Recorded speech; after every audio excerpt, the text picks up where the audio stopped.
Good morning. Good morning. And greetings wherever you are in the Eastern Caribbean Currency Union and around the world. This is ECCB Digital Dialogues, a specially designed public engagement series to help you, us, navigate this pandemic together.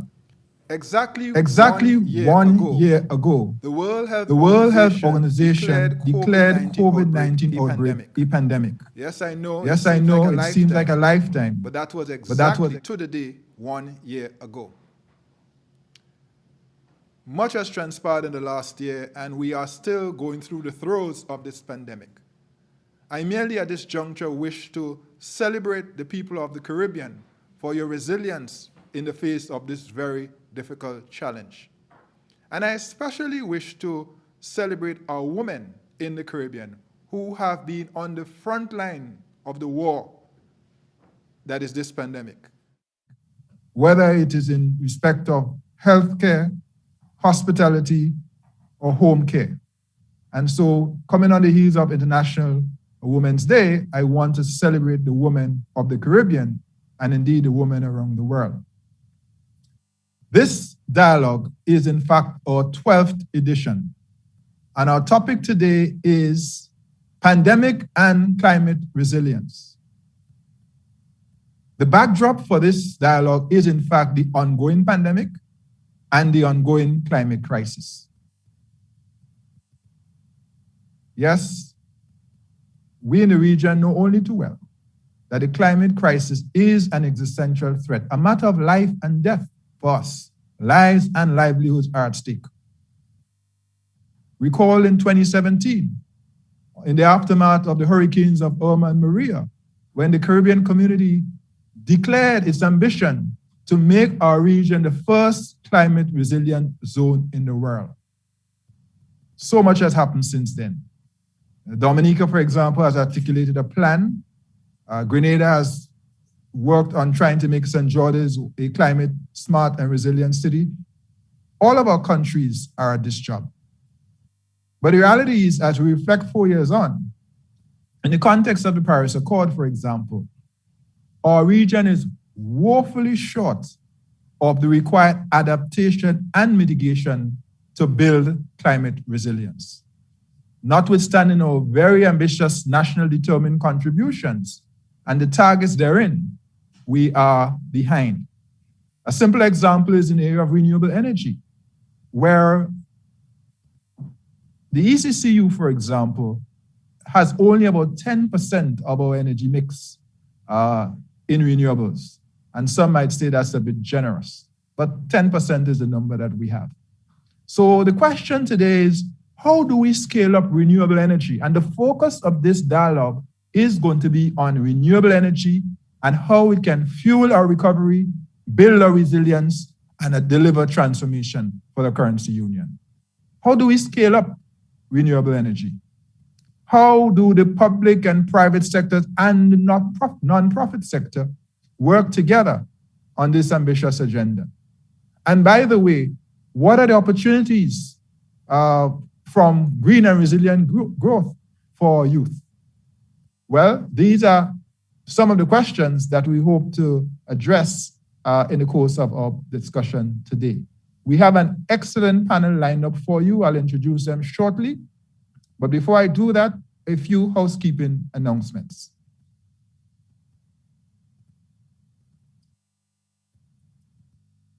This dialogue is being streamed live on ECCB Connect's Facebook page. Attendees in the Zoom session will have their microphones muted to ensure the quality of the broadcast. If you have any comments, you are invited to put those comments in the chat box. If you have any questions, you put those questions in the Q&A box. As moderator, I will look for the questions from the Zoom room as well as from our Facebook page. One of our colleagues is monitoring the Facebook page and will forward those questions as well. And we will pull questions from both to be able to for the panel to feel and to respond. As always, we want to encourage a very respectful dialogue. So we invite you to give your feedback, ask your questions, but keep it clean.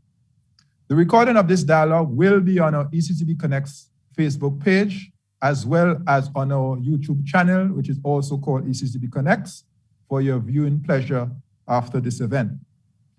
In the event that you experience technical difficulties or lose connectivity, please reconnect to the dialogue with a link previously provided.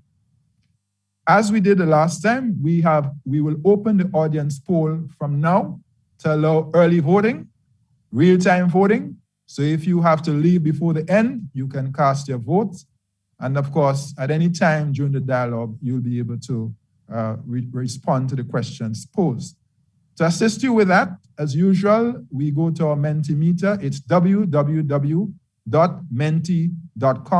www.menti.com.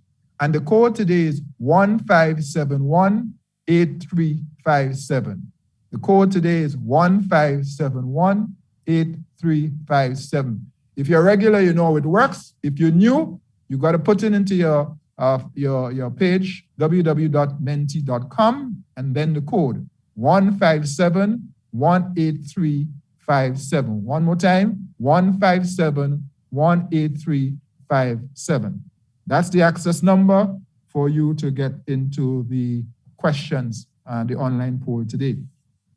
I do want to recognize that several of our radio stations and television stations are again partnering with us for this dialogue. And in Anguilla, we have Radio Anguilla, Cool FM Radio. In Antigua and Barbuda, we have Nice FM Radio and ABS Radio. In the Commonwealth of Dominica, Q95 and Carry FM. In Grenada, We FM Radio, Classic FM 105.5, and Sister As Radio 92.9. In Montserrat, we have Radio ZJB, Radio Montserrat.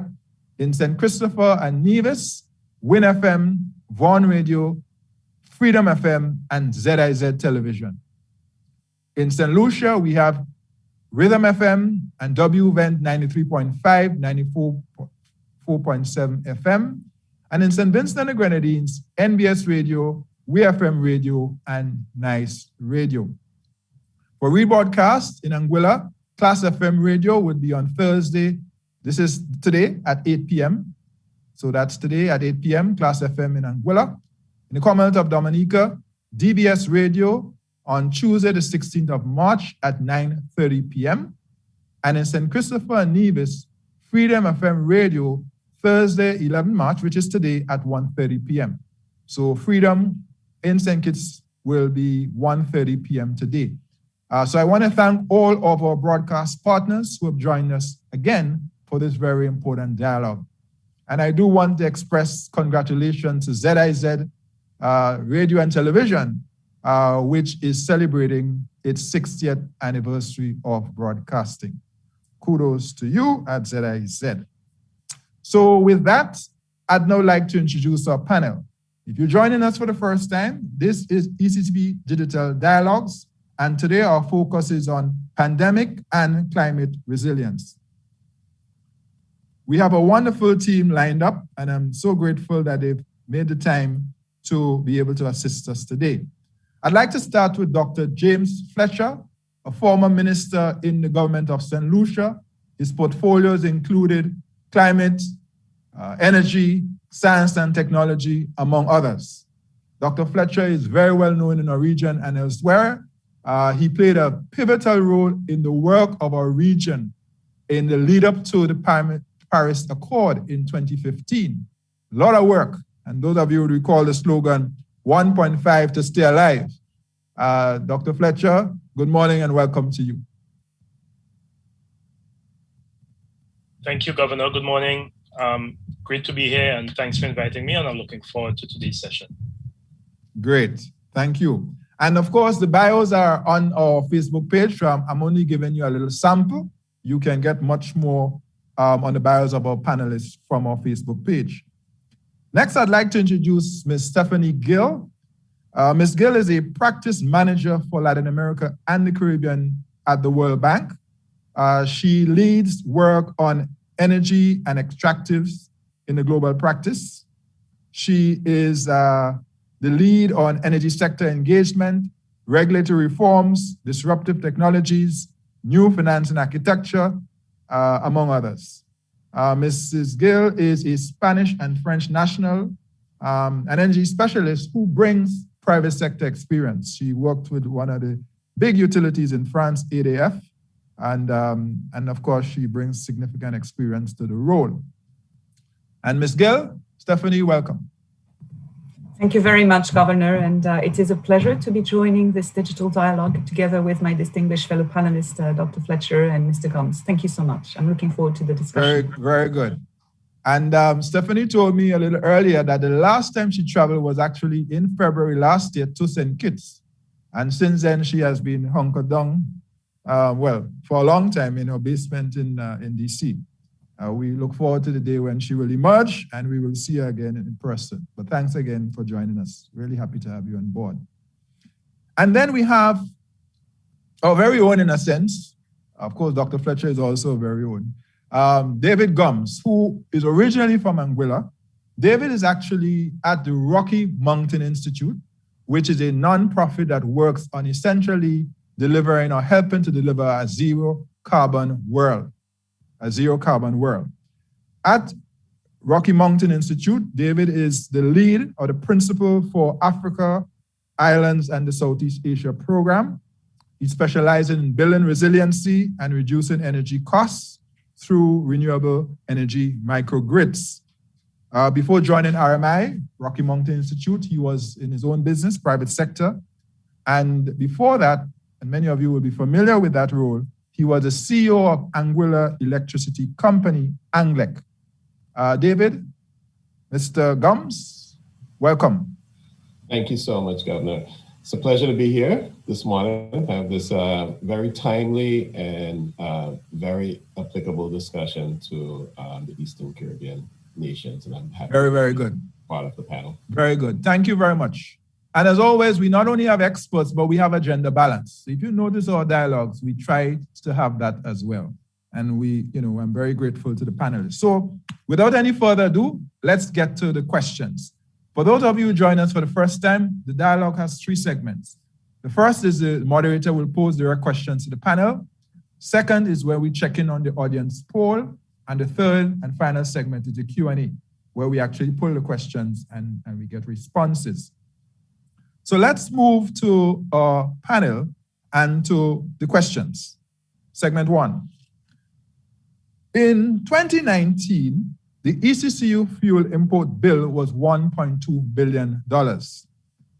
As you can tell, this represents significant leakage in terms of foreign exchange. Of course, not only do we spend significant sums on energy, but it has a direct cost on doing business. Doing business, the cost of doing business is high, and it also reflects in a relatively low ranking on the Ease of Doing Business Index, which is an annual publication of the World Bank. So, as I said earlier, our share of renewables in our energy mix is low. For the ECCU, it's probably around 10%. That's the number that we have. And so clearly, there is significant work to do to accelerate our region's renewable energy transition. More than that, we want to cut our carbon emissions. We want to save foreign exchange. We want to build resilience. And we want to, of course, create shared prosperity and energy security. So I'm going to start with Dr. Fletcher. Jimmy, a year ago, the world's attention pivoted sharply to the biological threat of the COVID-19 pandemic.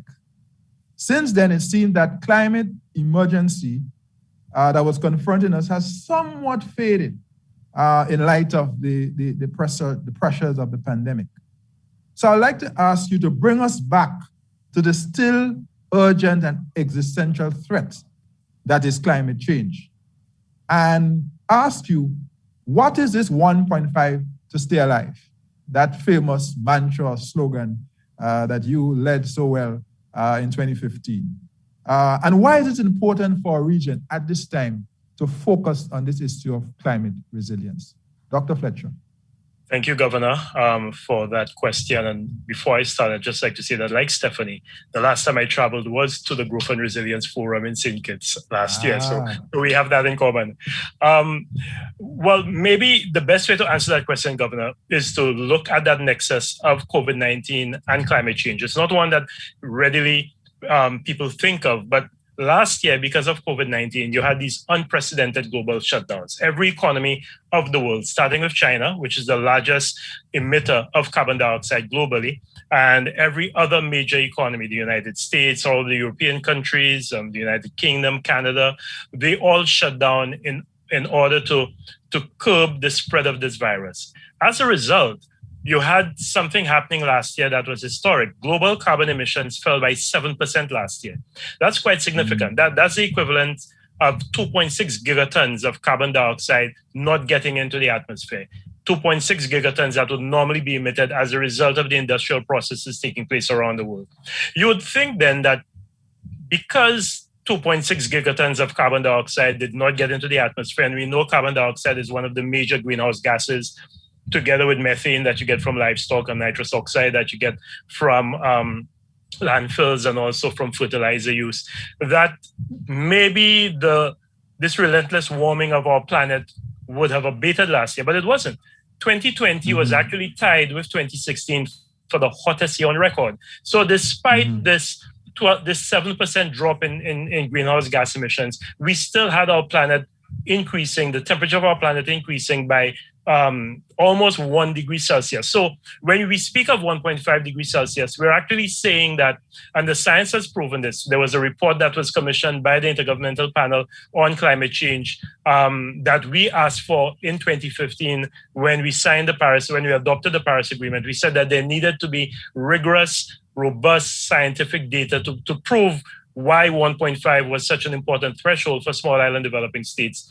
And we are now 2/3 of the way to 1.5 degrees Celsius. Our planet has warmed by 1 degree Celsius. And that is quite ominous for small island developing states, low-lying countries, and other climate vulnerable countries. The consequence of that is our polar ice caps. The ice caps at the North Pole and at the South Pole are melting at an alarming rate. And in fact, the temperature increases we're seeing in the North Pole, the Arctic Circle, are actually higher than what we're seeing globally. So last year, for example, I'm sure that this is a joke that you get universally, that when you say that you're banishing someone, you say that you send them to Siberia, because Siberia is known to have the harshest, coldest conditions on the planet. In June last year, a town in Siberia recorded a temperature of 100 degrees Fahrenheit. Now, let that sink in. We have never, at least not in my living history, have we seen 100 degrees Fahrenheit in any one of our Caribbean islands. A town in Siberia recorded 100 degrees Fahrenheit last year. In the Antarctic, we saw record temperatures in February last year of almost 65 degrees Fahrenheit. That is warm. Those are places where you should not be able to venture, even with full clothing and everything else. So the temperature at our poles is warming alarmingly. And as a result, we have now sea level rise taking place at a level that's even greater than we thought. In 2019, the data showed that the ice melting in Greenland was what we thought would be a worst case scenario by the year 2070. So it means we're 50 years ahead of schedule for what the models had predicted would be sea level rise and ice warming. That is quite alarming. So for countries like ours, low-lying countries, climate vulnerable countries, that has very ominous implications because, our economic and social juggler is near the coast. All of our economic infrastructure is near the coast. Our power plants, our roads, our schools, our hospitals, everything that is of economic significance to us is located near the coast in the Caribbean. So consider what impact a 1 meter sea level rise, which is the best case scenario that we're looking at, what that will mean for St. Kitts, for St. Lucia, for Anguilla, for Antigua and Barbados, which are very low-lying, what that will mean for them. What we're also seeing is disruptions to the water cycle. So we're seeing rainfall that is very unpredictable. And it's not just in small island developing states. Right now, half of the United States is experiencing one of the worst droughts ever.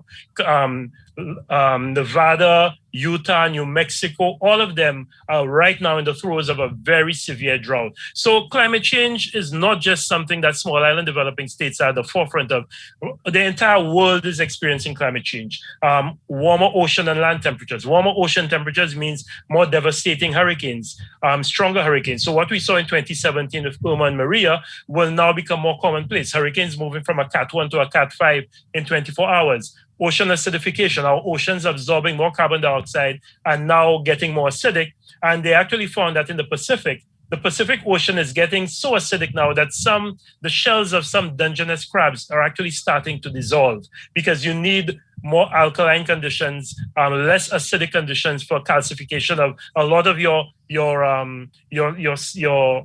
seafood. So those that like lobster and shrimp that depend on a hard shell, they can't form these shells in acidic conditions. So the impacts on food security, impacts on water security. So really we are heading in a direction that is not a good one. And, it's a living system. So it's not a linear thing. It's not that, okay, if this happens, that happens. There's a positive feedback mechanism that takes place. And that's why the models that we have are not even predicting what is taking place right now, because as things start to happen, there's a cascade effect. So all of this, to give you a short answer to your question, 1.5 degrees is the threshold that we've set. But even before we get to 1.5, as I've shown that we're not even at 1.5, we're only at 1 degree, we're already seeing some devastating impacts. So yes, COVID took our minds away from climate change as a clear and present danger because COVID represented an even more clear and more present danger. But climate change is not abating. And unfortunately, what we're seeing now is that the emission reductions that we saw last year have started rebounding. So China actually recorded a 0.8% increase in global emissions because once they got the virus under control, they ramped up their industrial processes. December 2020 saw the United States get its emissions back to previous levels.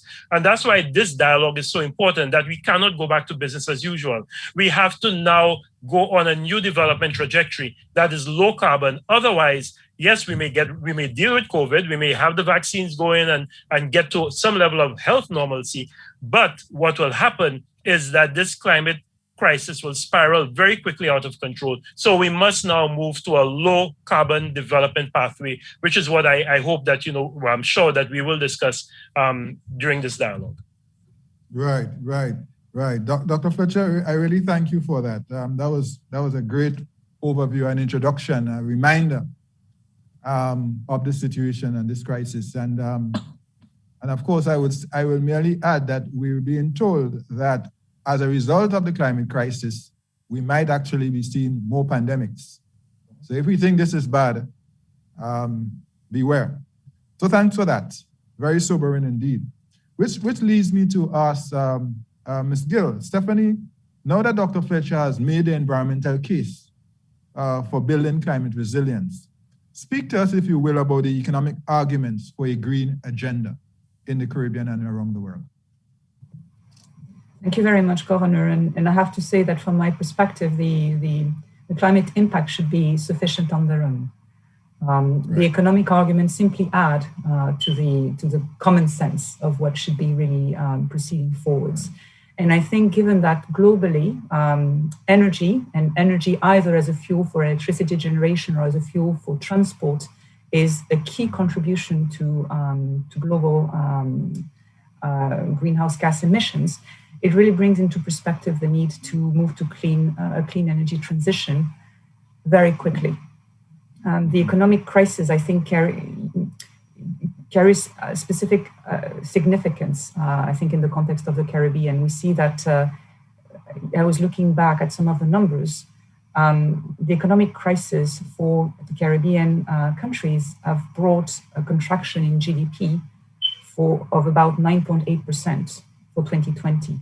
So there is really now an opportunity to look at a different model for growth, one that is not funded on fossil fuels, and that is really contributing to a more resilient and more sustainable model. I think I would like to make three arguments for this clean energy transition.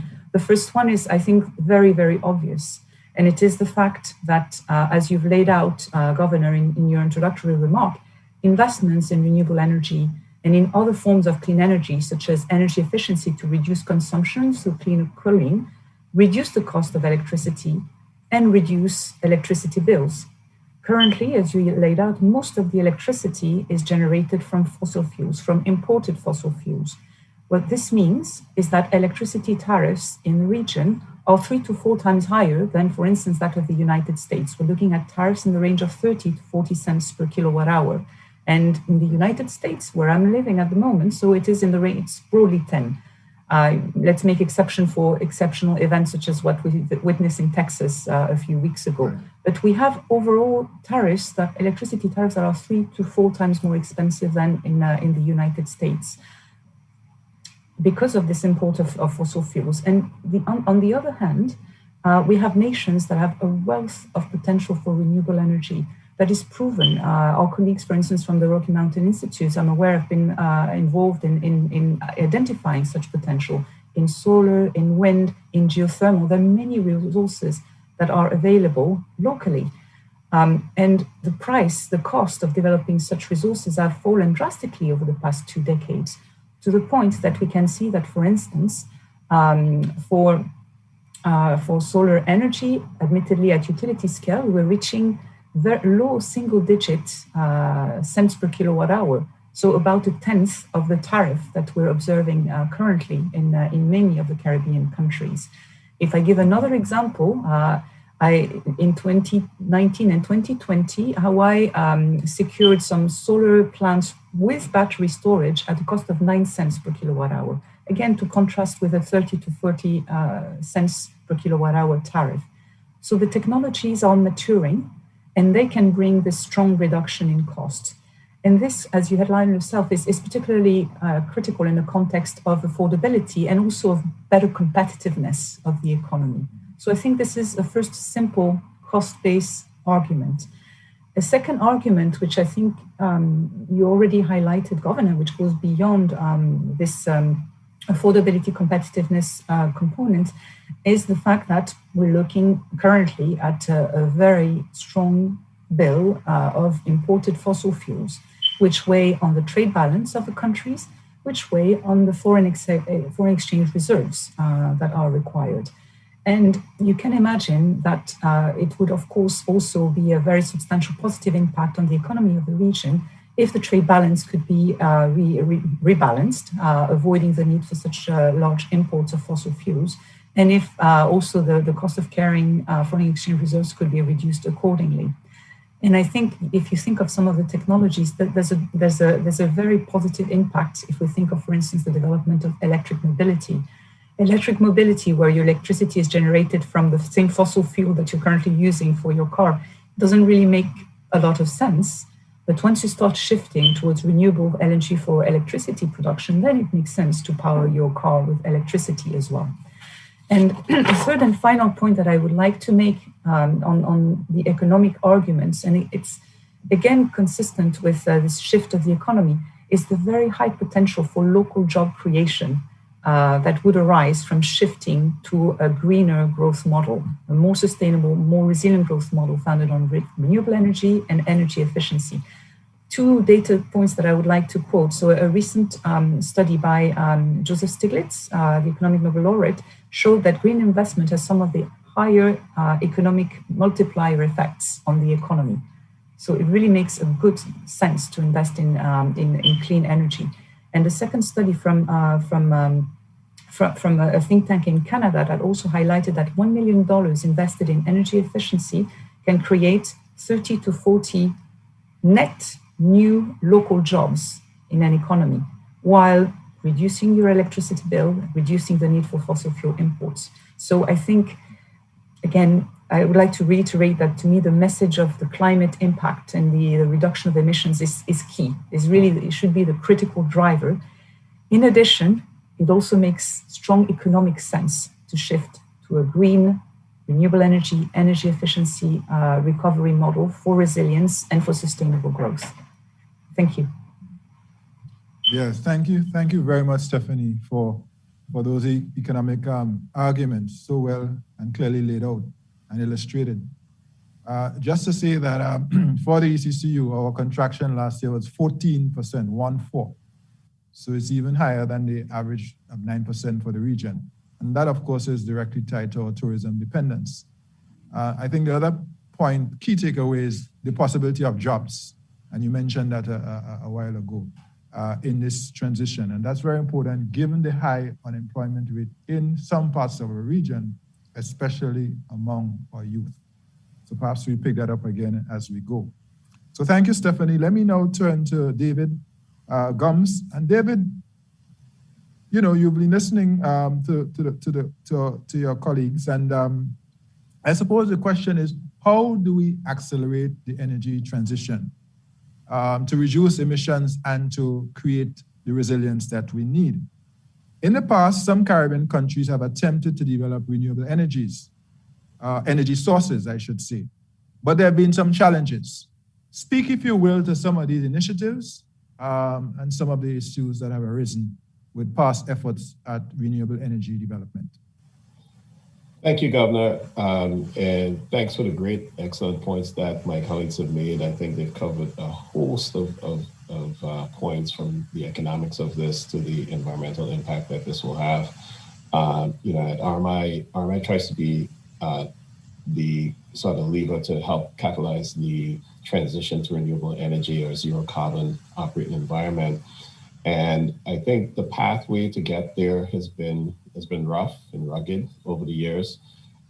Past initiatives in the Caribbean region, you know, there's been a steady hand at hydro over many years, particularly in Dominica, St. Vincent, and some of the countries in the region. That sort of base load has been there for many years and proven. The other areas, of course, that are being explored by Dominica and St. Vincent and St. Lucia is geothermal. That's a project that's heavily supported by the World Bank and a number of other international organizations. You know, that in itself has been a challenge because geothermal has some level of risk associated with, you know, successfully not only finding the resource, but finding a resource sufficient enough to generate, you know, sufficient capacity to make it efficient and economical. Then there's a high cost associated with it. So that's where one of the challenges, some of the challenges lay in the transition. But if you look at geothermal, that's limited to just a few volcanic type islands where you have enough potential. So you have to turn to wind, let's say, and you turn to wind. And wind is a little more complex because there are a number of critical studies that need to happen, both in assessing your wind resource and siting the various wind plants. However, once done, and if you have the appropriate resource that could generate the energy, you're faced with a high upfront capital cost that is a little prohibitive. Now, if done and done successfully, it works very well. It's pretty steady. It's continuous.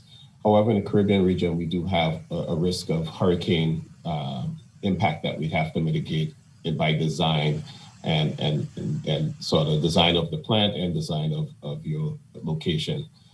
Beyond that, though, there is the solar.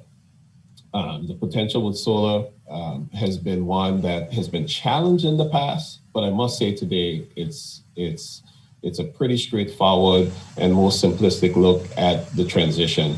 And I'd say that because, you know, the biggest barrier with solar in the past has been the price point. And over the last 10 years, we've seen 80-90% drop in the price of solar PV panels. And with that said, you know, there's hardly anything else you could compare it to. That's a significant decrease. In addition to the decrease in price, you've seen a tremendous increase in the level of the technology, the efficiency, and with the increases in battery storage and the decrease in prices for battery storage, the potential for deploying solar is pretty much at arm's length, and it's economical to the point where it outcompetes fossil fuel plants. And now we're faced with, in certain countries, we're faced with, you know, accessibility, land. It takes up a considerable amount of land, so that has to be considered. And it also in terms of the technological advances, it's gotten rid of some of the previous concerns, which is the impact on the grid. So if it's deployed in the right way, and we always recommend a distributed solar deployment or distributed renewable energy deployment, where it's located at different parts of the country, or the island, and in different parts of the grid. It improves the resiliency, it improves the economics, and it improves the ability for, for example, after a storm, for various segments of the island, if not all, to come back onto the grid rather quickly. Right. Thank you, David. So what I hear you to be saying is that at this moment, perhaps solar PV as a technology is probably the lowest hanging fruit for us to expedite or accelerate our renewable energy transition. That's what I'm hearing you say. That's exactly what you're hearing. Right. And maybe we heard you from ECCB because that's exactly what we've done, but I could speak to that later. The other issue is that on geothermal, just to say that you mentioned the difficulties. So I know, and Stephanie may speak to that later, I know we've had attempts to bring grant resources to de-risk the resource, to prove the resource before getting into potentially offtake arrangements with the private sector. Because prior to that, governments got into agreements with the private sector who had to raise money. Some of these firms could not raise the money. And assuming they could raise the money, the agreements themselves were very skewed, lopsided in favor of the private sector, which obviously was taking the big risks. And there was an attempt to create more equitable arrangements by getting upfront resources by government to de-risk the resource, to prove the resource, so that when the private sector comes on board, the entity, the partner, there is already a proven resource, and therefore the build-out is less risky. And I know attempts were made, but there have been difficulties. Take St. Vincent and Grenadines, for example, which has gone a far way in terms of drilling. The enthalpy is fine, but the challenge now is the permeability of the rock, the rock material. And my understanding is that they are now looking at a particular technology that might be able to address that particular issue. But thank you very much for that perspective, David, on where we are and where we can go. Stephanie, I want to come back to you. Based on some of these challenges that David mentioned, what do you see as some of the key reforms that are needed to support infrastructural investments to really catalyze, to really make a quantum leap in this area of renewable energy and renewable energy transition? Thanks very much, Governor. And I, as a first point, I do believe that the Caribbean countries have made substantial strides in their reforms. So by and large, the legal and regulatory framework that is necessary to be able to scale up the renewable energy sources is in place. So some adaptation is still needed in the context of rapidly evolving technology and business models and deployment models. And I think Mr. Gumbs alluded to some of these when making a comment about the recommendation of distributed generation models I think in a context of more technological choices associated with specific constraints. But I think this is very relevant in terms of also need to adapt the institutional business model, financing mechanisms, as well as some of the legal and regulatory frameworks to allow for this development of a new distributed generation model, shifting away to what is traditionally a more centralized generation model with transmission lines and then distribution lines. So this is where I see an area of still some effort that would be required. And I think that together with the Rocky Mountain Institute and other partners, there's a lot of technical assistance that can be that is being put on the table and can be further put on the table to help the countries bridge that slight legal and regulatory gap. There's some specifics on the institutional arrangements that may be more complex to overcome. And I think you touched on some of them just now, Governor. I believe that where the electricity sector is within public ownership, there should be a lot of leeway from the government and from the utility to push, to give momentum to such a transition. And then the second part, which is about the financing constraints, becomes the key bottleneck. I think in the region, there's been substantial progress in and success in attracting the private sector and attract private investment and private participation into the electricity sector. And there, in those cases, for instance, where we have exclusive concession rights and where we have a privately owned utility, there needs to be, I think, more thinking on the legal and regulatory framework and working in conjunction, in collaboration with the private partners to identify the incentives that would allow for that shift, given the standing agreements with the private sector. This is not impossible. It has happened in a number of other countries. I think the Caribbean has a scalability and a scale constraint, but that could still be overcome working again hand in hand with the private sector partner. And I think this is some of the institutional angles that I would like to mention. Now, going to the second part of your question, which is about the infrastructure investments that would be needed to catalyze the renewable energy investments. So Mr. Gumbs and yourself have already touched on a few of those. So indeed, in the context of the Caribbean, we have a number of baseline assumptions. We are constrained from a geographic footprint standpoint.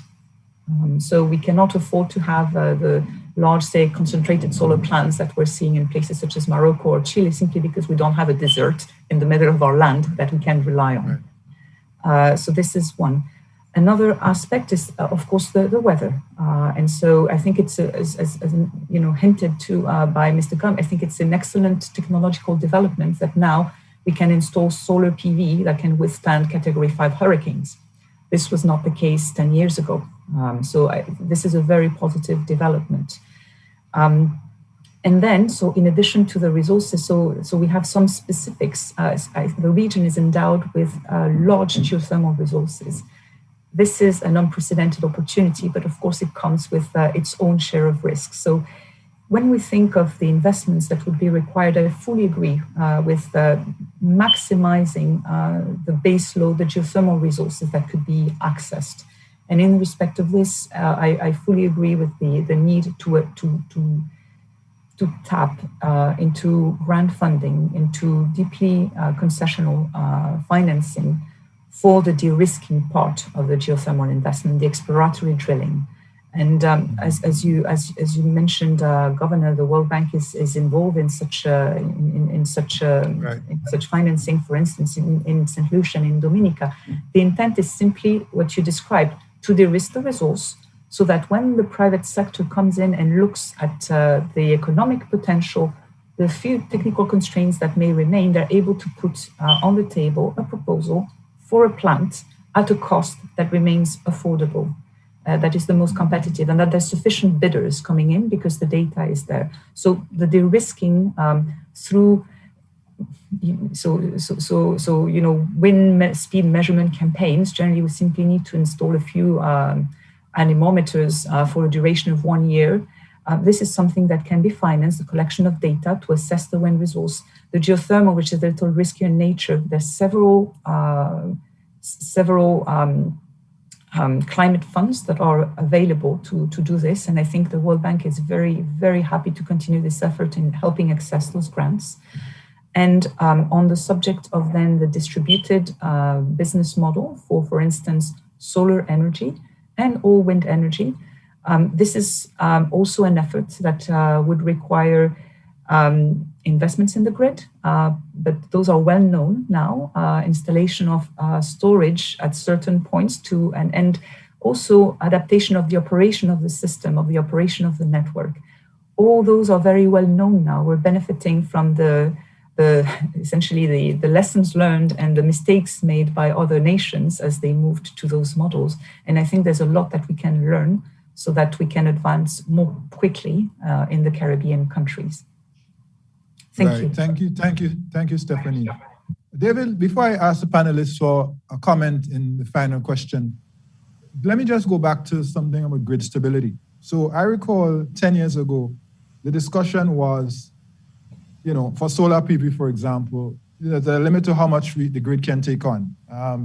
At the time, there was a suggestion, maybe 10, 15%, after which, given the intermittent nature of the resource or the source of energy, there could be grid instability.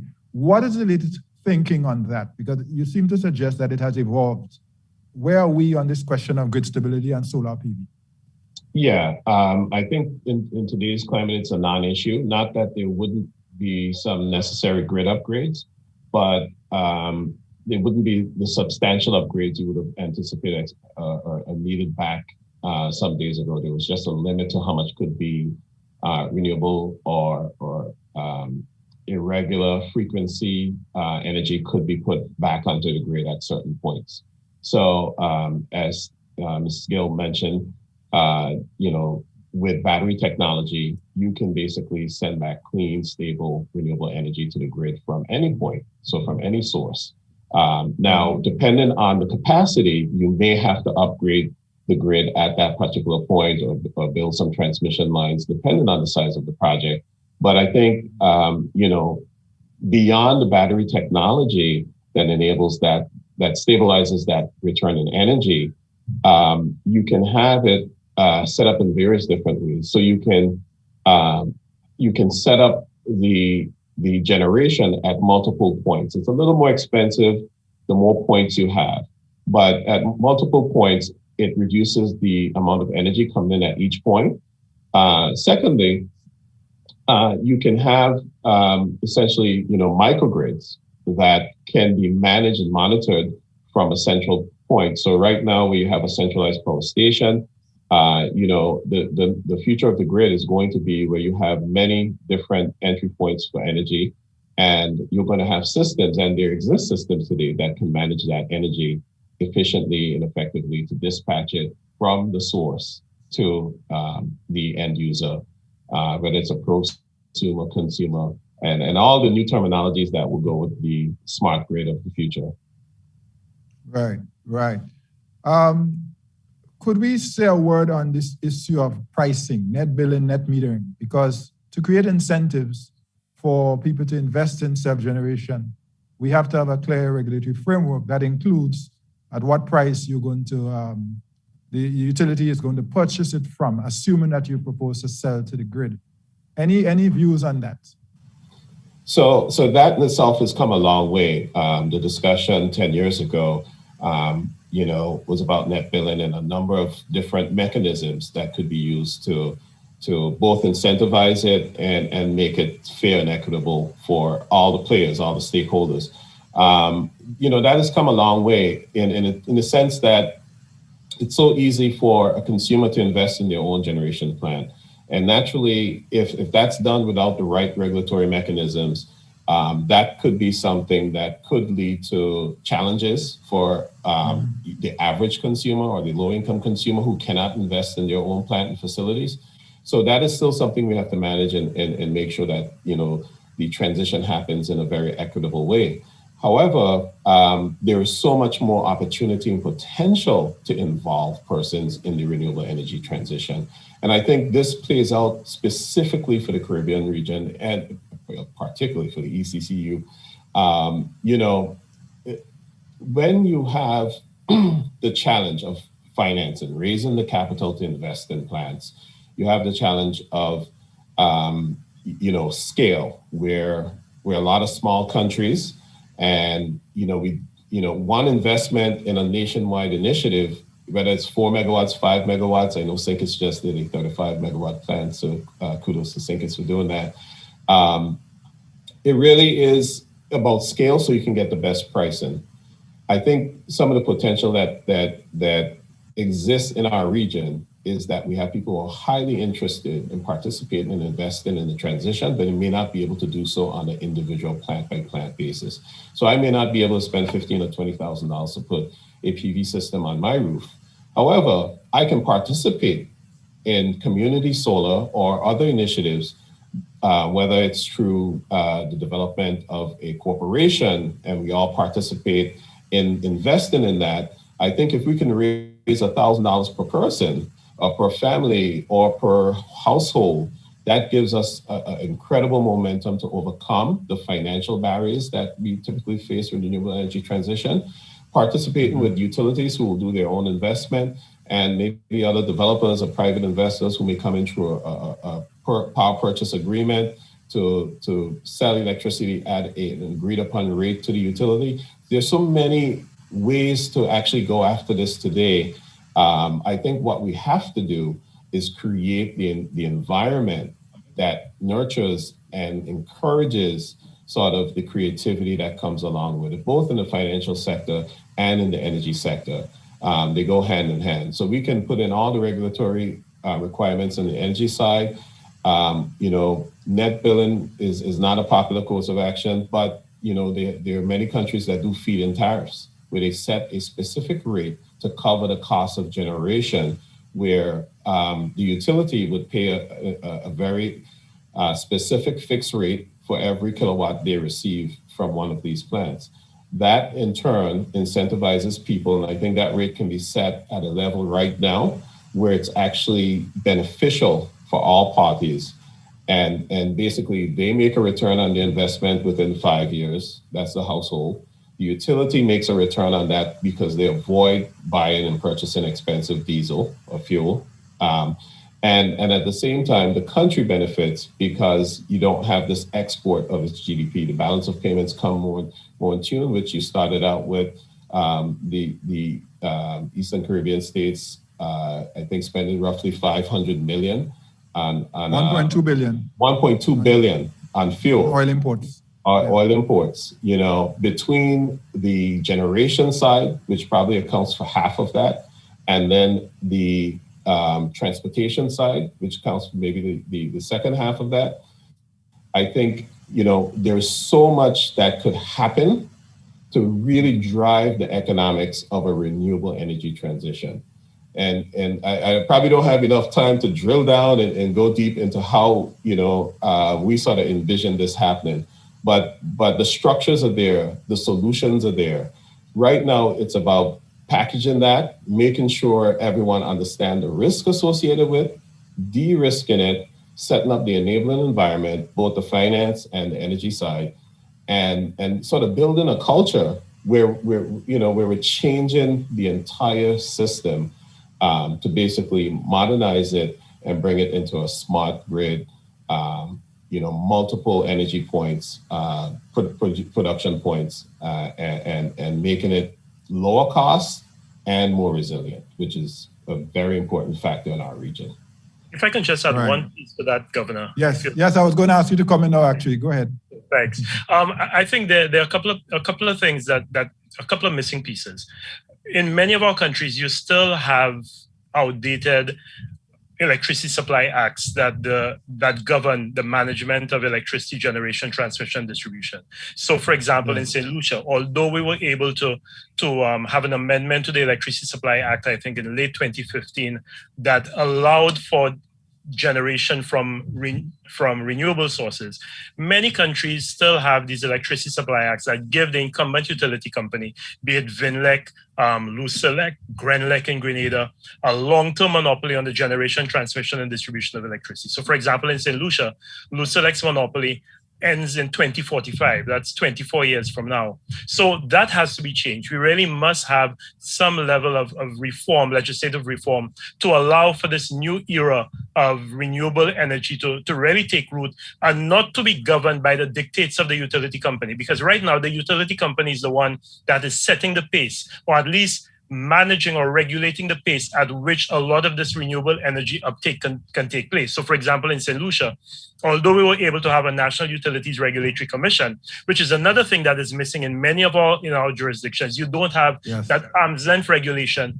that would give the investor that level of certainty to know that, okay, I'm not left to the whims and fancies of the government or the utility company, that there is an independent regulator that will do things like set tariffs, like determine at what rate the grid grows and how does it grow, how does generation grow. So generation, if we need to, for example, put in an additional let's say 10 megawatts of generating capacity over the next 3 years, how will that 10 megawatts be deployed? Will it be deployed with new fossil fuel plants, heaven forbid, or will it be deployed with a mixture of solar, both utility scale and distributed generation? When we speak distributed generation, we're talking about on the rooftops of houses, and maybe also wind. So you need to have that independent regulatory authority, and that's not existent in all of our countries. The other thing too, and David spoke to it, is we have to be careful that we don't generate a new class of energy poverty.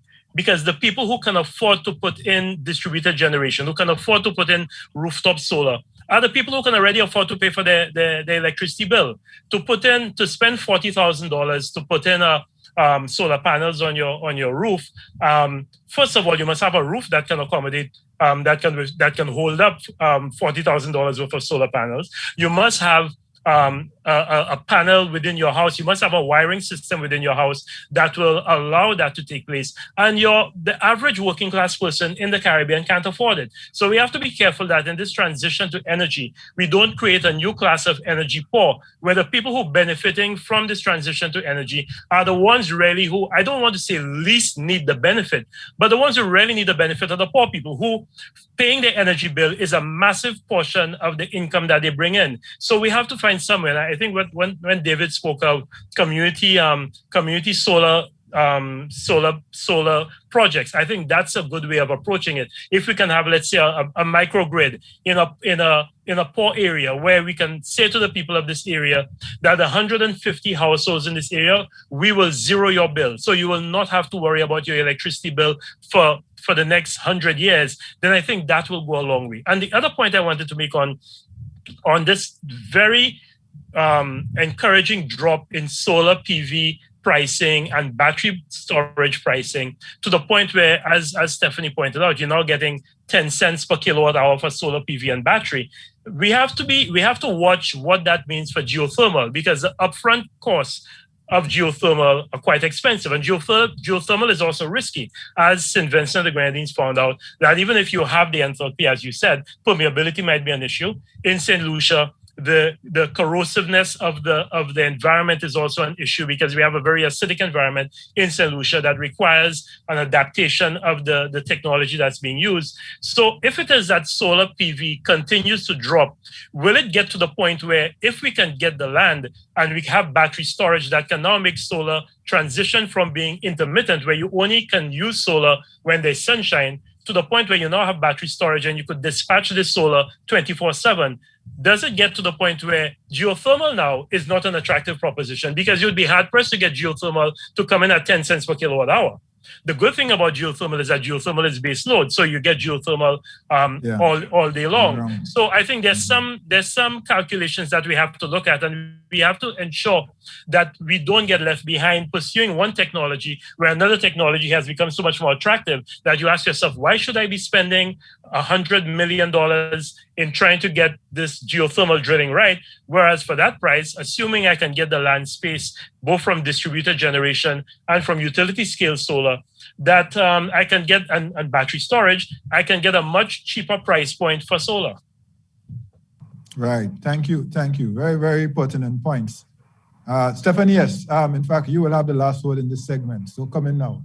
Thank you. So thank you very much. It's a really passion, it's a passion of mine, this conversation. So I also wanted to pick up on a number of points. And first, going back, I think, to the important point on the institutional aspects and the legal framework and the standing concessions with the utility. So I also wanted to reiterate the need to work hand in hand with the utilities and with the private sector partner to find a way to enable this transition.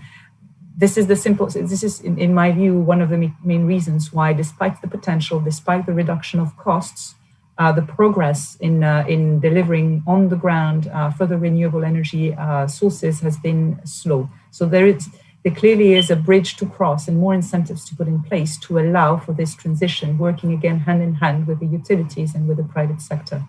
I fully agree on what is being said on distributed generation. So first, on the fact that it is, in my view, also the model of the future. and on the need to be extremely cautious in the rollout. I'm going to share, some really scary numbers so that. You're muted. Stephanie, you're muted. Sorry. Apologies. I moved my hands too much and I hit. Yes. Apologies. I was simply saying that on the distributed generation side that I fully support the model and believe that it's the model of the future. And I'm also extremely concerned about the rollout. And I wanted to share the experience of some other Latin American countries whereby, as mentioned by Dr. Fletcher, so the uptake has been essentially by the wealthier households, which created their own mini grids to sell back to the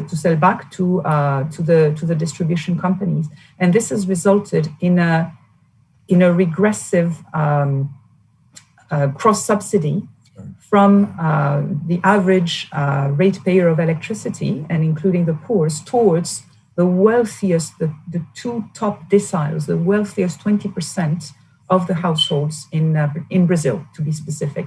We did a comprehensive analysis in several states, and this has been the finding that there was. So this unintended consequence has to be watched carefully. And perhaps it is not necessarily a recommendation, but it's an observation that when energy efficiency mechanisms and financing mechanisms were rolled out, they were started with public buildings, such as state, so government buildings, public schools, public hospitals, and there could be an attempt to start with this model because in this way we wouldn't negatively penalize, or rather, or unduly benefit the wealthiest categories of the population. So that could be a suggestion. It is not a recommendation. We don't have specific experience on this for rollout of distributed generation. That could be one suggestion. And I think on the point of geothermal, and the relative competitiveness of geothermal versus solar plus battery storage, I think it's so. My perspective is that an energy needs to be an energy mix, and that therefore there would be space for geothermal, there would be space for solar, there would be space for other technologies for demand response, hopefully displacing 100% of fossil fuels. I personally do not believe that we may be in a scenario where we would have 100% of solar plus battery storage, and therefore I think the planning is a very important exercise. I know that a lot of integrated resiliency and resource planning are being undertaken in the region, and consider the technologies and the mix with this lens. And so I wouldn't necessarily. So I do believe that geothermal and other resources are compatible in the context of the diversified electricity mix. Thank you. Right. Thank you, Stephanie. So we're at the top of the hour, 1 hour in, 30 minutes to go. And in case you just joined us, you are listening to ECCB Digital Dialogues. Our topic today is pandemic and climate resilience. And our special focus is on scaling up renewable energy to recover, build resilience, and help transform our region. And so we have with us Dr. James Fletcher, who is the principal owner of SOLORICON, a consulting firm, former Minister of Energy, Science and Technology in St. Lucia, among other things. We have Ms. Stephanie Gill, who is a practice manager for Latin America in respect of energy and extractive industries at the World Bank.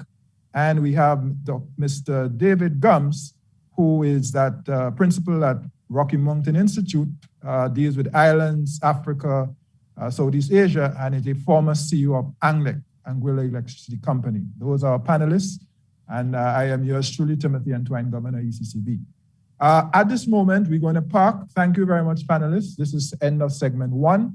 We're going to move swiftly to our second segment and check in with our poll, and then we will move to the question and answer in our third and final segment. Stephanie, I'm going to ask you how we could get more money out of the international community to help us with that. So I'm not letting you off the hook. I'm going to come back on that question because we have to find more resources to address this issue. So I hope to get back to that in the Q&A section. But let's go to our poll. And if you're new to this, it's www.menti.com. www.menti.com is our poll. And the access code is 1571-8357. 1571-8357. We have 3 questions. Let's go to the questions, please. Question 1. What is the most critical policy action that can be taken to support renewable energy transition in our region? What is the most critical policy action that can be taken to support the renewable energy transition in our region? Ready? We can see people are voting. So 56%, which is the majority, says financial incentives to the private sector for them to bring the investments. 56% financial incentives for the private sector to deliver on the investment. 25% say government investment in renewable energy infrastructure. The government should do more. Government should invest in renewable energy infrastructure. And the 20% of respondents say legislative reform to allow independent power producers. And that goes to the issue of the Electricity Supply Act in several of our countries, which create monopolies, natural monopolies, and which is, of course, a barrier for independent power producers. But of course, as you have heard, there's a challenge, there's a balance there, because you need to make sure that in bringing in, you don't create an issue where you have a regressive, as Stephanie explained in Brazil, where all of a sudden the poor is now subsidizing the rich, or those who have access to the means to do their own microgrids. So it's a delicate balance to be struck. But to be sure, we have to get more competition in where we can. We certainly have to have strong regulatory frameworks. So the read at this moment on question 1, the majority say more incentives for the private sector to bring renewable energy investments.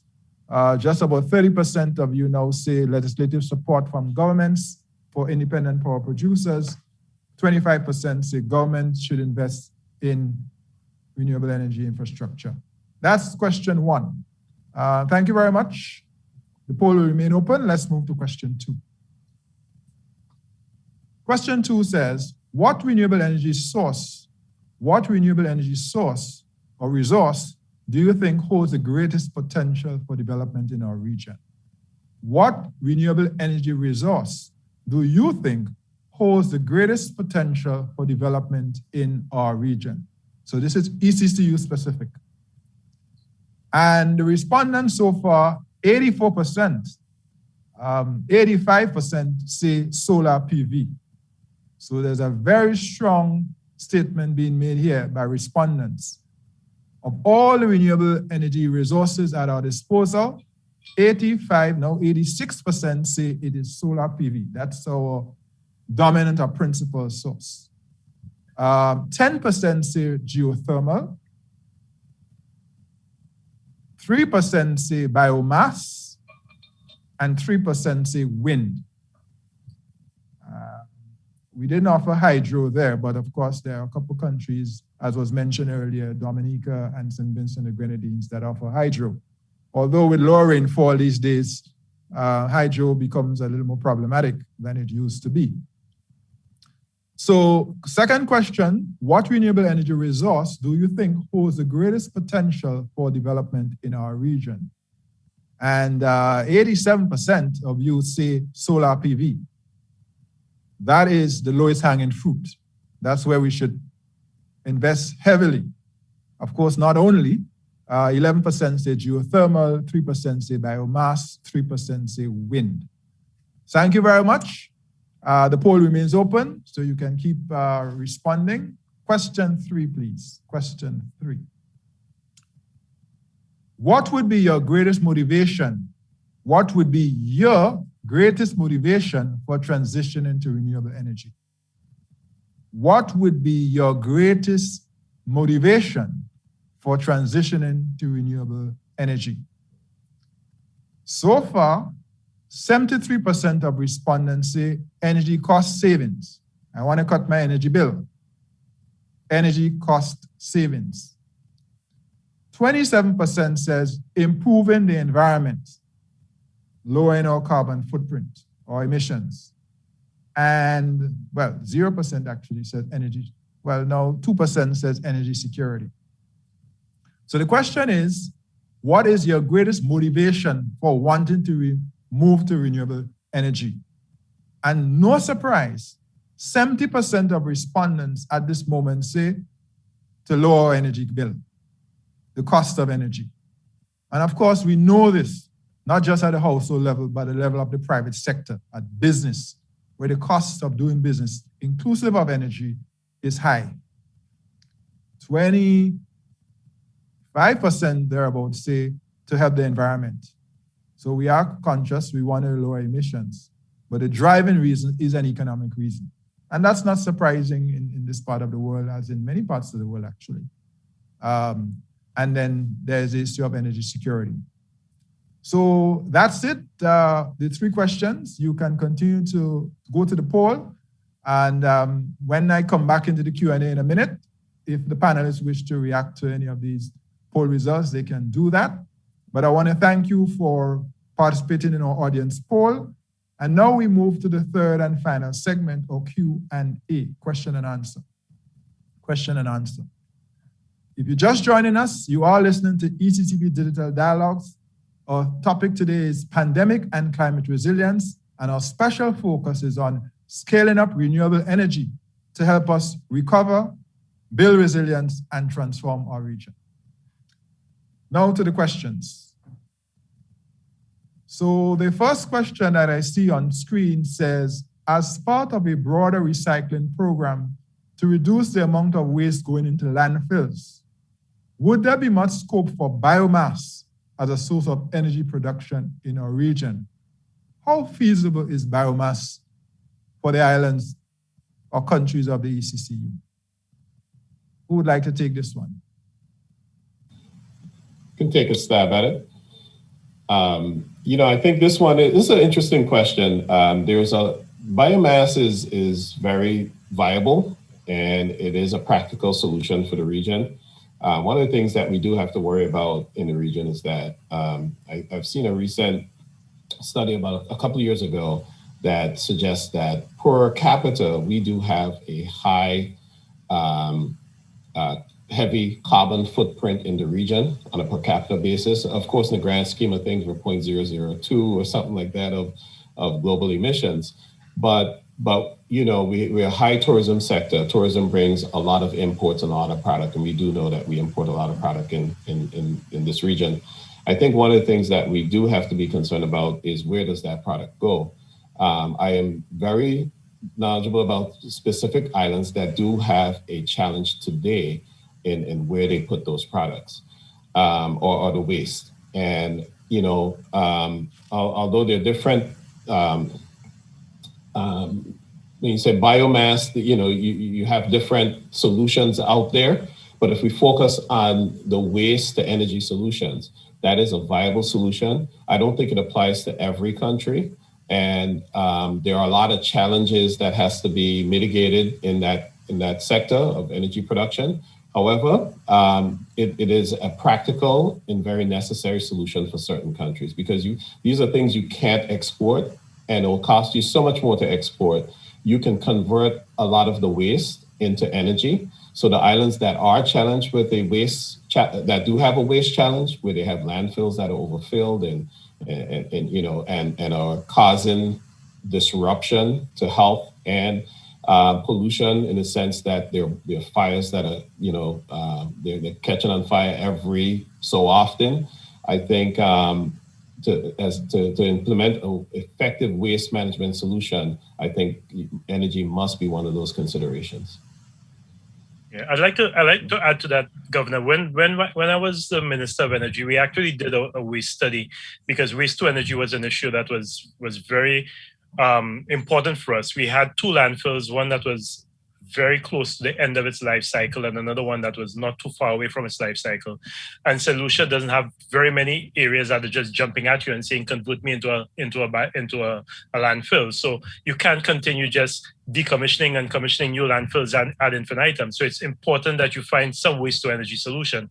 What we found, however, was that there just was not sufficient municipal waste for the technologies that were available to make waste to energy economically viable. Waste to energy, however, was environmentally necessary. So I think that's a discussion that the government needs to have, because are you implementing waste to energy as an energy generating solution? If it is in many of our jurisdictions, as David said, it's not economically viable. But if you're implementing it as an environmental solution and you understand that you cannot continue just commissioning new landfills with all of the hazards that come with that, so therefore you need to put a subsidy into having a waste to energy plant that, yes, you get some energy out of it, but really what you're doing is trying to have a zero landfill policy. Then I think when you put in that environmental calculus, then it makes waste to energy something that is absolutely necessary.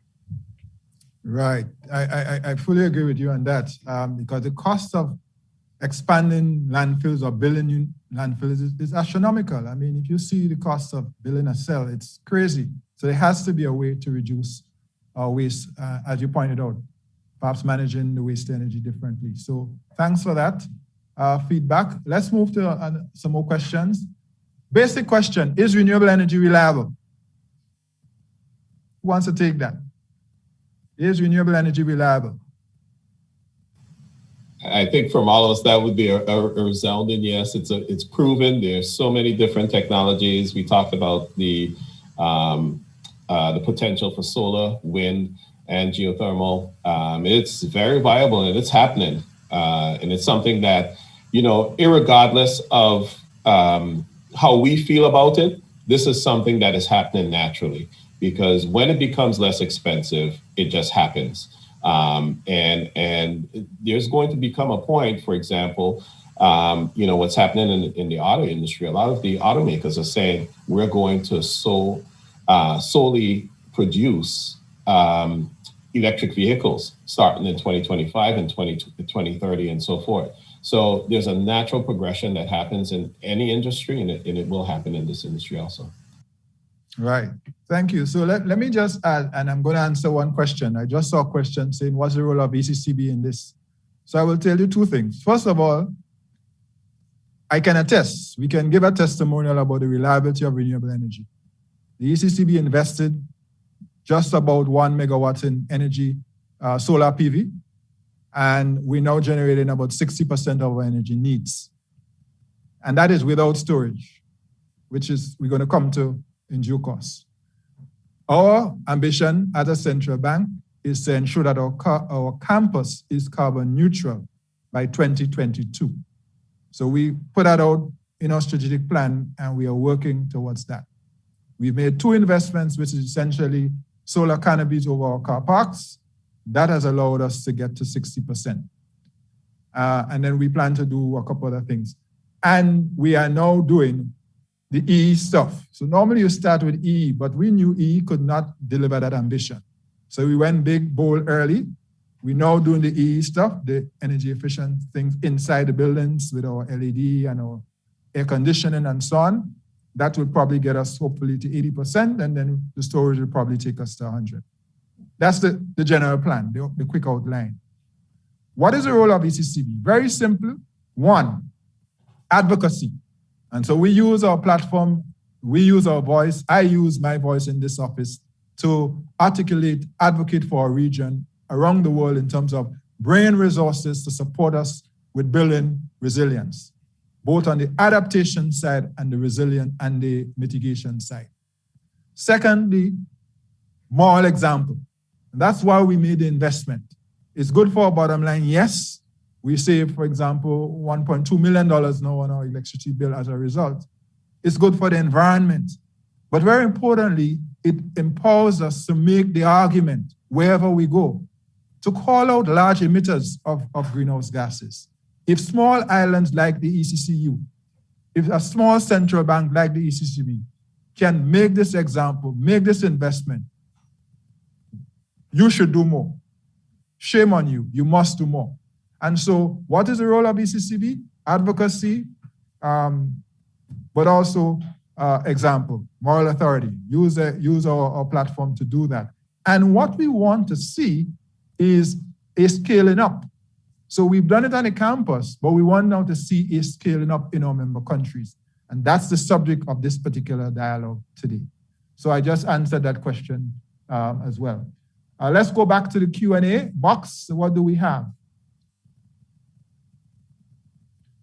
So someone is asking, what has been the main obstacle to legislative and regulatory reform to allow for selling excess electricity back to the grid or the utility company? What has been the main obstacle? And the question is being raised because there are challenges in some member countries with self-generators not feeling able to make the investment and sell back. Any takers on that? Dr. Fletcher, do you want to comment on that? I think what is important, and Stephanie pointed it out when she was speaking, is that you must do this in partnership with the utility company. This will not work if you have an antagonistic relationship between the government and the utility company. The utility company has the force of legislation behind it. The utility company has been mandated by statute to do the things that it has done. And so for you to now cause that uptake of renewable to take place, it means that you have to break existing laws. When I say break, I'm sure you have to reform existing laws. You have to change the electricity supply acts in many of these countries. But you have to do that with the cooperation of the utility company, or at least in dialogue with the utility company. If not, then you can find yourself in a situation as one of our member states found itself in, where you now end up in court, and it can be a very messy litigious process, which doesn't help anyone. And that's one of the things that we did in St. Lucia very early, was that we engaged with LUCELEC.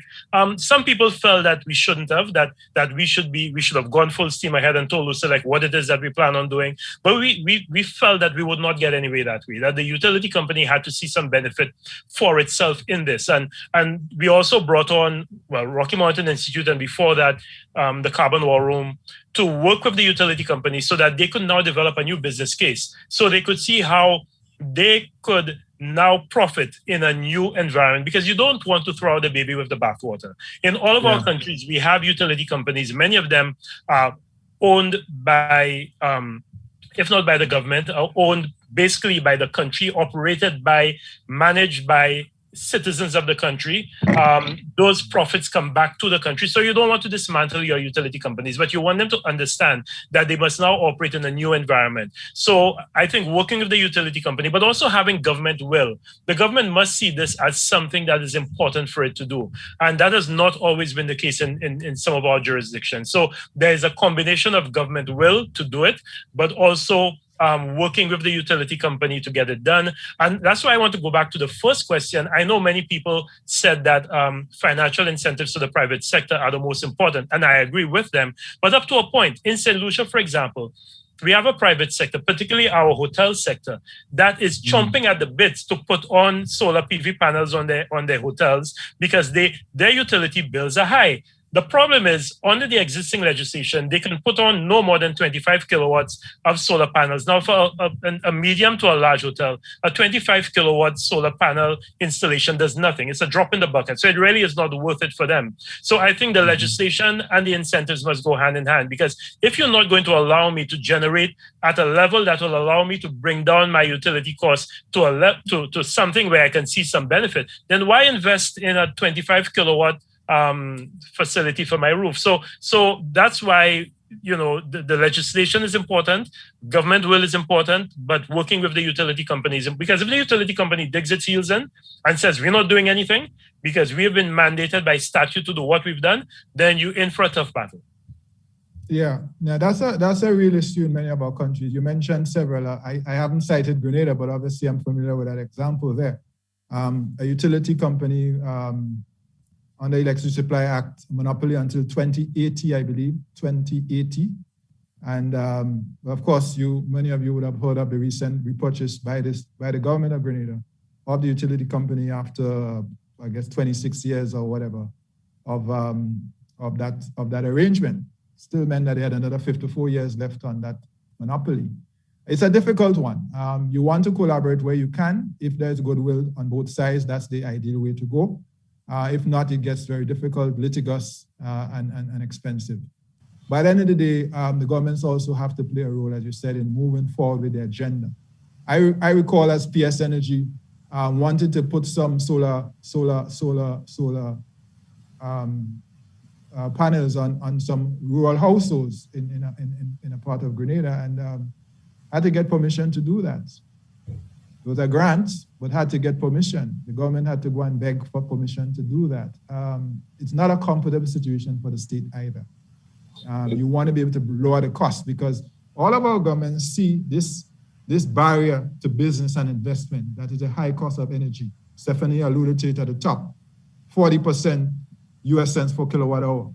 How do you bring investors to this region with that energy bill looming, that energy cost? So we have to lower the trajectory, but we have to do so in a very collaborative and a calibrated way to the extent that we can.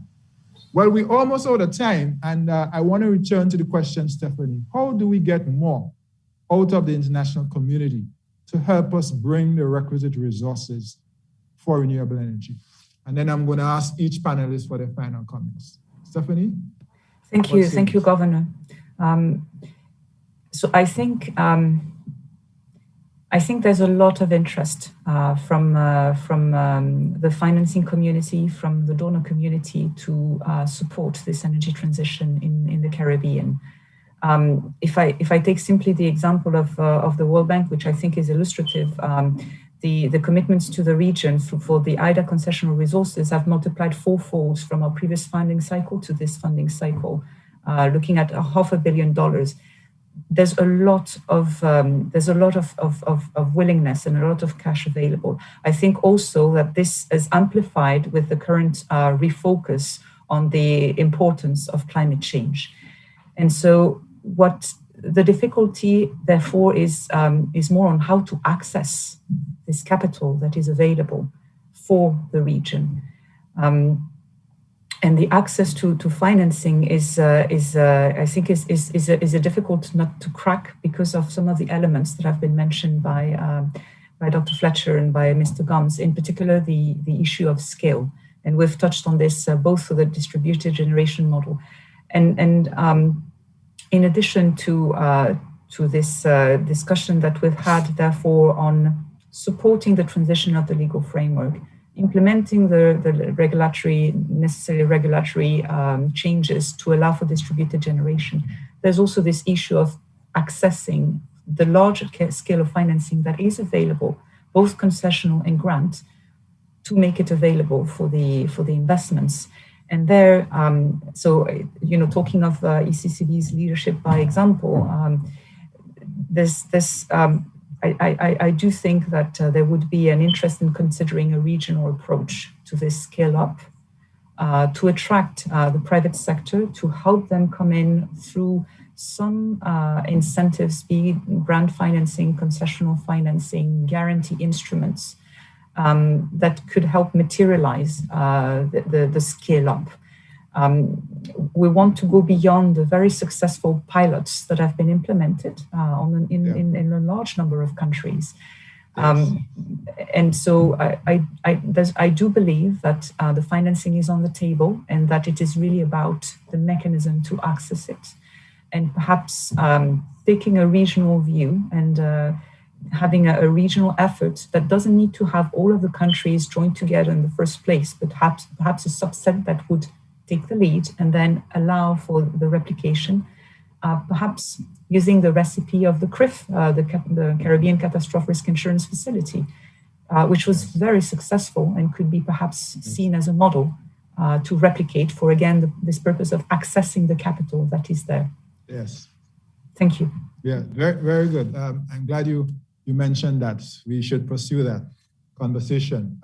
Without saying too much more, I would say to the public that the ECCB and the World Bank are engaged on an initiative where we are looking to see whether we could find a way to do a dedicated renewable energy facility for the ECCU. We'll not say more on that now. Let's work it, and then when we have more to say, we'll say that. But we do want to bring the resources to bear. Panelists, your final thoughts, 1 minute each, starting with you, Dr. Fletcher.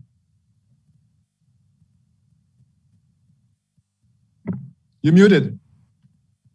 Dr. Fletcher, you're muted. Sorry, yes, that happens. Right. The world is moving in a particular direction. I think all of the borrowing all of the multilateral development banks, the World Bank and others, have agreed to align their policies with the Paris Agreement. So this is something that is happening. And I think even if our countries want to pursue a high carbon development pathway, they will find that the level of funding available for that business as usual scenario will reduce, and they will be forced to go in the direction of a low carbon development pathway. The sooner we get on board with this, the better. We have to now start ensuring that we change our approach. I still haven't seen that level of change of thinking in our countries that is required. We haven't used this point of inflection that COVID provided to us for us to change our thinking, and that's necessary. And I'm very pleased with the leadership that the ECCB is showing, and what you just said, they excites me even more. But I think we need to now start moving in that direction, and we need to do it in a concerted, coordinated manner. And just one little thing I want to point on electric vehicles. The vehicle market in the Caribbean didn't move until we got to the point of used vehicles coming in. I still do not believe that even if we make the changes to tariffs and import duties and excise taxes, we will get the electric mobility market to move in the direction that it needs to move. It will move in that direction when we get a trade in used electric vehicles coming in, when people can go on the internet and buy an electric vehicle for $5,000 and bring it into the Caribbean. So we have to prepare for that. We have to put that charging infrastructure in place. So there are many things that we need to do to prepare ourselves for that low carbon environment. And that's why I would like to see us step up our game, because we're not just moving into a digital environment, we're moving into a low carbon environment, and we need to position ourselves to get the money to make this happen. Right. Thank you, Dr. Fletcher, and again for your passion and leadership in this very important issue. David, Mr. Gumbs? Yeah, I mean, I really enjoyed the dialogue this morning. I must say, we went from challenges to possibilities and solutions, and we recognize that there's still a huge challenge ahead of us making the transition happen. We talked about the regulatory environment, the financial constraints, and so forth, but there is a way, and it is viable, and those countries that really want to make that transition happen, it can be mapped out. There are a number of countries who have made their commitments. We're going to be 30%, 60%, and some 100% renewable by X date. For many of the countries in the ECCU had 2020 targets. As you mentioned in your opening, they've missed many of those targets. They've been reset to 2030 and 2050. But we're going to be challenged getting there. It's a big haul making that significant transition happen. For a small island, even you could do a 10 megawatt project. That could be one project that takes you, halfway there.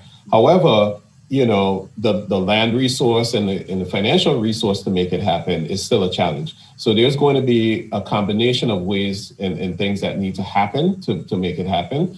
I think the first step, as everyone else mentioned, is creating that enabling environment, both in the regulatory structure so that people can feel safe making those substantial investments.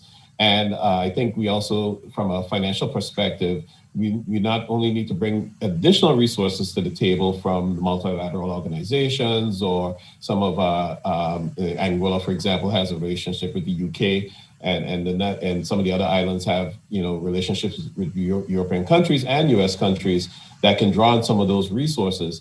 But beyond that, I think we can do this ourselves. I think there is a significant amount of potential that is locked in, and we just need to create that environment. And I think maybe ECCB can play a role in helping to reform and structure that so that the average individual can actually invest in not their system at their facility, but we could create sort of financial markets to make them give them the ability to invest in a community system or someone else's system. Here in Maryland, where I'm currently based, I can invest in a system that belongs to somebody completely different, and I can get the credit offset at my house. So there's so many different things we can do to make this happen. I think we just need to work together. Like you mentioned, Dr. Fletcher, we need to work together. Utility needs to sit down at the table, government needs to sit down at the table, and we bring in the community stakeholders, and we can all make this happen efficiently and effectively. Right. Thank you, David. Stephanie? Thank you, Governor. And also to reiterate my appreciation, it was really excellent, an excellent level of dialogue, and I very much appreciated to be part of this excellent panel. So thanks again for the invitation. And I wanted to reiterate also some of the messages and convey a sense of urgency. So we have an opportunity. We're looking at an economic rebound for this year. It looks like tourism is slow to come back, unfortunately, because we're seeing variants coming up. So for economies that are dependent to a large extent to tourism, there is a drastic need to rethink the economic model and to reduce this $1.2 billion bills in imported fossil fuels. And I do believe that so there's an important message on leadership. And so I'm very grateful to the ECCB for this leadership by example. I think that the prime ministers of the countries also are very aware and very interested. Perhaps there's a further effort that can be done from the overall community. RMI, other donors, the Europeans, to come together and explain the role that renewable energy can play in this transition, this economic transition. It is not simply for energy, it is really for this renewal to a more sustainable growth model. And I think one of the elements that will be critical will be this leadership from the top. And we again very much appreciate the example that is put forth by the ECCB. Thank you. Thank you, Stephanie. And let me just say we value the partnership with the World Bank, you and your colleagues, and we will continue to work very collaboratively on this very important subject. Folks, our time is up. Sorry we couldn't get more of the questions, but our time is up. Let me thank all of you who've joined us today, wherever you are in the region and around the world. Special thanks to our panelists for their passion, for their insights, and for their work on this very, very important issue. I do want to, of course, thank our team at the ECCB, Dr. M.F. Soda, the coordinator of the series, who works out of the governor's office, Elizabeth Whalen, of course, who was on our Facebook page monitoring, Sherman Kirby, Director for Corporate Relations, Carissa St. Just, also of our GO in the governor's office, Marlon Davis, Marlon Bristol, Shauna Daniel, Karina Phillips Summersall, and Lyndon Jackasol on the Mentimedia, and anyone, Shafari Challenger. Shafari, I haven't seen you in a minute. That's why I had to mispronounce. Sorry about that. Shafari Challenger from our MIS Management Information Services Department. To all of our colleagues around the ECCB team, I'm proud of you. You continue to work hard in this period for our region. Thank you very much, everyone. To the people of our region, I ask you to continue to stay safe. We're still in the pandemic, and stay engaged as we together transform this region. Thank you. God bless you all.